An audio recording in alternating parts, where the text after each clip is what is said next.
Good morning good morning good morning. मैं मनिंदर को एक बार फिर से स्वागत करती हूँ आपका गूगल एग्जाम स्टडी पर। तो फ्रेंड्स, कैसे हैं आप सब। आज जो हम टॉपिक करने वाले हैं फ्रेंड्स वो है सर्वनाम। ठीक है, अब टाइम वेस्ट नहीं करते हैं, सीधा हम टॉपिक पे आ जाते हैं। तो जो टॉपिक है आज वो है सर्वनाम।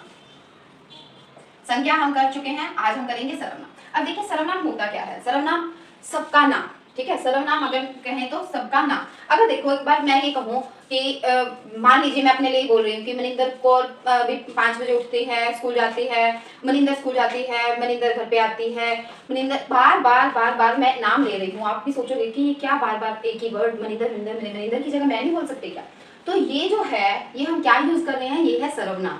ठीक है, यानी कि संज्ञा जो बार बार यूज होती है। अगर हम एक किसी का नाम बार बार लेते रहेंगे तो उसकी जगह वो चीज हमें अच्छी नहीं लगती है, तो हम उसके लिए क्या करते हैं, उसके लिए हमने एक वर्ड दिया है सर्वनाम। यानी कि सर्वनाम की परिभाषा अगर मैं कहूँ कि क्या होगी तो हम कहेंगे कि संज्ञा के स्थान पर जो प्रयुक्त होते हैं वो क्या होते हैं, सर्वनाम होते हैं। ठीक है, यानी कि अगर हम ये कहें कि पुनरुक्ति जो बार बार किसी वर्ड की, किसी शब्द की क्या हो रही है, पुनरुक्ति हो रही है, उसको हम क्या करते हैं, रोकने के लिए। ठीक है, तो हम क्या कह सकते हैं कि पुनरावृत्ति को रोकने के लिए जो शब्द प्रयोग किए जाते हैं। किसकी पुनरावृत्ति को रोकने के लिए, संज्ञा की पुनरावृत्ति को।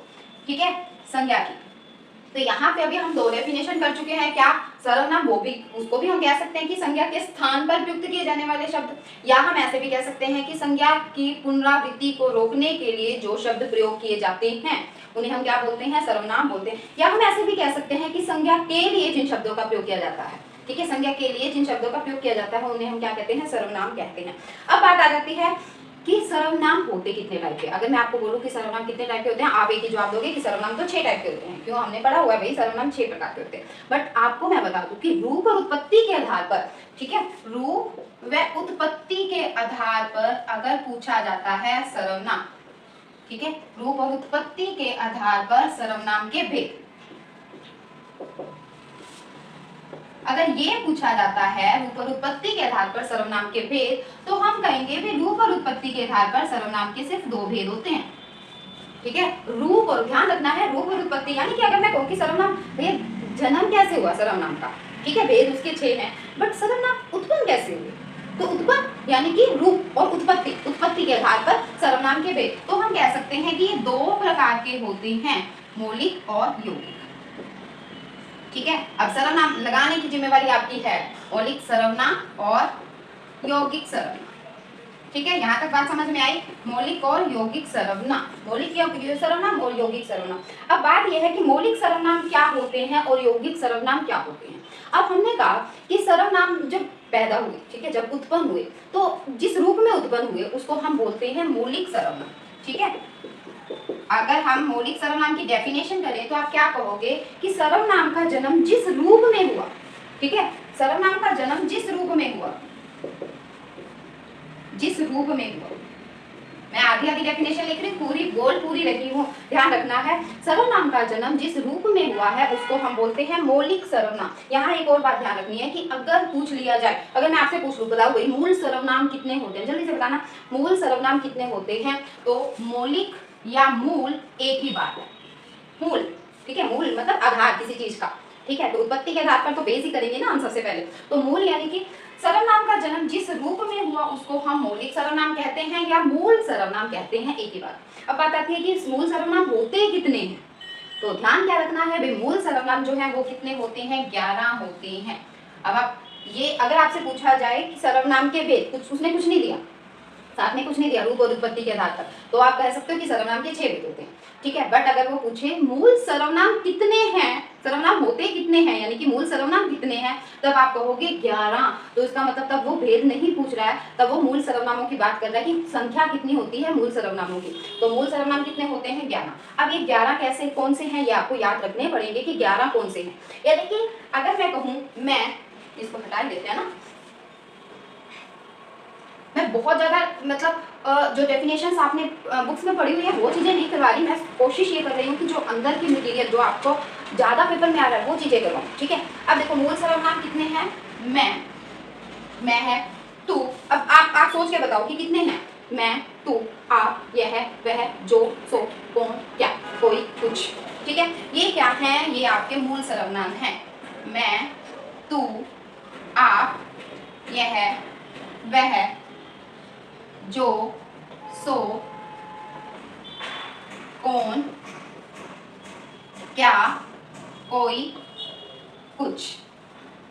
ठीक है, इसको हम क्या बोलते हैं? मूल सर्वनाम बोलते हैं। और हमने कह दिया कि मूल सर्वनाम 11 होते हैं। अब आपको एक बात बताती हूँ, वो चीज़ ध्यान से सुनना है, क्योंकि वो पीछे पेपर में आई थी। बहुत मुश्किल से वो चीज़ मुझे वापस मिली है, क्योंकि ऐसा क्वेश्चन पहली बार देखा था ऐसे क्वेश्चनों में।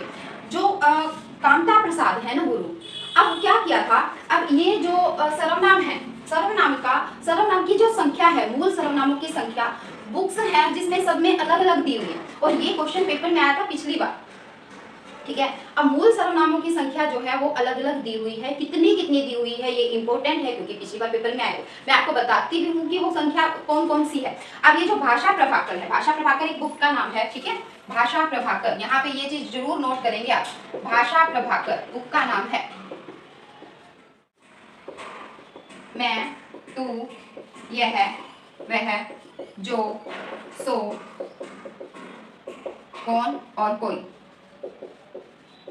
कितनी हो गई? 1 2 3 4 5 6 7 8। यानी कि भाषा प्रभाकर बुक का नाम है, जिसमें उसमें सर्वनामों की संख्या कितनी बताई गई है? 8 ही बताई गई है। अब इसके बाद हिंदी व्याकरण की एक बुक है, हिंदी व्याकरण के नाम से, उसमें कितने बताए गए हैं वही सर्वनाम? जल्दी से बताइए, जिसने पीछे पेपर दिया था तो वो बताइए। हिंदी व्याकरण की बुक है जो उसमें कितने सर्वनाम बताए गए हैं? उसमें कितने? मैं, तू, यह, वह, जो, आप और कौन। कितने हो गए? 7। तो सबसे ज्यादा जो संख्या बताई गई है वो किस में बताई गई है? हिंदी बाल बोध व्याकरण में। तो क्वेश्चन वहां पर ये आया था पिछली बार जो पेपर में, कि सबसे ज्यादा सर्वनामों की संख्या किस बुक में बताई गई है? तो सर्वनामों की संख्या सबसे ज्यादा जो बताई गई है हिंदी बाल बोध व्याकरण में बताई गई है। कितनी है? 17। कितनी है? 17। यहाँ पे, अब यहाँ पे ये जो है, ये चलो मैं लिखवा ही देती हूँ आपको, ये मैं बोल देती हूँ, आप सुन लो, साथ साथ राइट करते रहना। मैं, तू, यह, वह, कौन, क्या, कोई, कुछ। ये तो 11 के 11 उसमें है ही है। और क्या है उसमें? एक, दूसरा। ठीक है, एक, दूसरा, दोनों, एक, दूसरा, कोई, एक, आप। ठीक है, तो वैसे ये चीजें जो है ना, ये डीपली में नहीं पूछा जाएगा कि कितनी है, बट ये ध्यान रखना, भाषा प्रभाकर में 8, हिंदी व्याकरण में 7 और हिंदी बाल बौद्ध व्याकरण में 17। 17 मैं दोबारा बता रही हूँ। मैं, तू, आप, यह, वह, कौन, क्या, कोई, कुछ। उसके बाद जो है एक, दूसरा, मतलब पहले एक और दूसरा अलग अलग है, फिर दोनों, एक, दूसरा, कोई, एक, आप। ठीक है, तो यहाँ पे ये जो है हिंदी बाल बौद्ध व्याकरण में कितने बताए गए हैं? 17 बताए गए हैं। ठीक, अब हम बात करते हैं, ये तो मूल सर्वनामों की संख्या थी। एक और संज्ञा प्रतिनिधि, क्योंकि संज्ञा के प्रतिनिधि के रूप में है ना ये, तो इसको बोला जाता है संज्ञा प्रतिनिधि के रूप में भी इसको बोल दिया जाता है। ठीक है, किस बुक में इसको संज्ञा प्रतिनिधि नाम दिया गया है? भाषा चंद्रोदय में। बुक किसकी है? कामता प्रसाद। ठीक है, कामता प्रसाद गुरु जो थे वो मेन थे। ठीक है, तो यहाँ पे ये हमने कर लिए मौलिक सर्वनाम, और अब हम कर लेते हैं यौगिक। अब ये यौगिक सर्वनाम जो होते हैं, अब देखो यौगिक के नाम से ही पता चल रहा है किसी का योग हुआ है। ठीक है, किसी के योग से, यानी कि ये जो है, ये यहाँ पे 11 जो सर्वनाम है, इसमें अगर हम वचन के अकॉर्डिंग या लिंग के अकॉर्डिंग या कारक के अकॉर्डिंग कुछ चेंज कर दें, तो उसको हम बोलेंगे कौन सा? यौगिक सर्वनाम। अब कैसे? अब मैं को आपने कभी मैं के रूप में यूज किया है? हम उसको मैंने भी करते हैं, है ना, मेरा भी करते हैं, मेरी भी करते हैं। तो यानी ये जो मैं शब्द है, इससे मैंने भी बना, मेरा भी बना, मेरी भी बना। ये क्या है? लिंग वचन कारक के आधार पर चेंज हो जाता है जब मूल सर्वनाम, तो उसको हम कौन सा सर्वनाम बोलते हैं? यौगिक सर्वनाम। अब ये भी पेपर में क्वेश्चन आता है कि ये जो सर्वनाम है कारक कितने कारकों में यूज होता है? तो ध्यान रखना है, ये सिर्फ 7 कारक में। कारक होते कितने हैं? 8। 7 कारकों में ये यूज होता है। अब 7 कारकों में कैसे? अब देख लो एक बार, कर्ता, कर्म, करण, संप्रदान, अपादान, संबंध और उसके बाद संबोधन। तो संबोधन कारक में सर्वनाम का प्रयोग नहीं होता है, पेपर में क्वेश्चन था। ठीक है, तो ये जो पिछले पेपर में क्वेश्चंस हैं वो मैं आपको साथ साथ बताती रही हूँ। संबोधन कारक में सर्वनाम का प्रयोग नहीं होता है। ठीक है, नहीं होता है। अब आप कहोगे कि इनमें कैसे होता है? देखो, अगर मैं की बात करती हूँ, कर्ता में मैं या मैंने भी आ जाता है, कई बार हम कह देते हैं ना मैंने। कर्म कारक में कैसे आएगा? मुझको, करण कारक में आएगा मुझसे, संप्रदान में मेरे लिए, अपादान में मुझसे, संबंध में मेरा मेरी। ठीक है, ये अगर मैं वचन की बात करूं तो ये कौन सा है, एक वचन। ठीक है, तो यहाँ पे अभी हम क्लास को ऑफ करेंगे, क्यों, मौलिक और यौगिक सर्वनाम हम बता चुके हैं और आप इसको प्रैक्टिस करेंगे। ठीक है, अब ये भी ध्यान रखना है कि कारकों में कितने होते हैं, एक बार फिर से थोड़ा सा रिव्यू करवा देती हूँ। सर्वनाम कितने होते हैं, सर्वनाम, मूल सर्वनाम जो है 11। सर्वनाम की डेफिनेशन अगर हम कहेंगे शाब्दिक अर्थ क्या है, तो सर्वनाम का होता है सप्ताह नाम, यानी कि संज्ञा के स्थान पर प्रयुक्त होने वाले शब्द को हम बोलते हैं सर्वनाम। यह संज्ञा की पुनरावृत्ति को रोकने के लिए जो शब्द प्रयोग किए जाते हैं उसको हम क्या बोलते हैं, सर्वनाम। दो तरह से, रूप और उत्पत्ति के आधार पर, मौलिक और यौगिक। मौलिक को हम क्या बोलते हैं, मूल सर्वनाम बोलते हैं। कितने हैं, 11। भाषा प्रभाकर में सर्वनामों की संख्या 8, हिंदी व्याकरण में सर्वनामों की संख्या 7 और हिंदी बालबोध व्याकरण जो है उसमें सर्वनाम की संख्या 17। ठीक है, उसके बाद यौगिक सर्वनाम योग से बनते हैं, किसके योग से, लिंग, वचन और कारक के। अब कारकों में सर्वनामों का प्रयोग क्या किया जाता है, 7 कारकों में सर्वनामों का प्रयोग किया जाता है। एक एक लाइन में क्वेश्चन बोल रही हूँ मैं, ध्यान रखना, जो मैं बोल रही हूँ वो पेपर में आ सकते हैं। तो कारकों में 7 कारक प्रयोग किए जाते हैं सर्वनाम के लिए। 8वां जो संबोधन है वो सर्वनाम में प्रयोग नहीं होता। लिंग यानी कि एक वचन और बहुवचन, ये एक वचन की बात है। अगर मैं हमसे बनाऊं, हमसे, तो हमने, हमको, हमसे, हमारे लिए, हमसे, हमारा। ठीक है, तो ये इसमें बनेगा, बहुवचन में बनेगा। ठीक है, तो यानी कि एक वचन बहुवचन क्या भी बन सकता है। ठीक है फ्रेंड्स, तो thank you, have a nice day. अगर वीडियोस अच्छी लगे तो like, share and subscribe. Thank you friends, have a nice day.